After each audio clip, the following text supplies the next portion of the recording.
వైభవ్ సూర్యవంశీ. అతని వయసు 14 ఏళ్లు మాత్రమే. కానీ 18 ఏళ్ల ఐపీఎల్ చరిత్ర తిరగరాయడానికి అతనికి ఎంతో సమయం పట్టలేదు.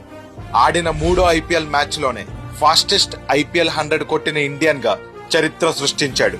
గుజరాత్ లాంటి వరల్డ్ క్లాస్ బౌలింగ్ లైనప్ మీద 17 బంతుల్లో 50, 35 బంతుల్లో 100 కొట్టి ప్రపంచానికి తనేంటో పరిచయం చేశాడు.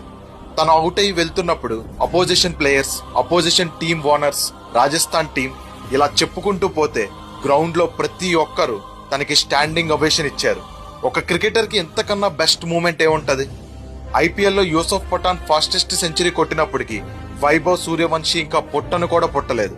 నిన్న ఈ 14 ఏళ్ల కుర్రాడు 15 ఏళ్ల ఐపీఎల్ రికార్డును బద్దలగొట్టాడు. ఇక్కడ వయసుకు లెక్కలేదు, ఎంత చరిత్ర సృష్టించామన్నదే లెక్క.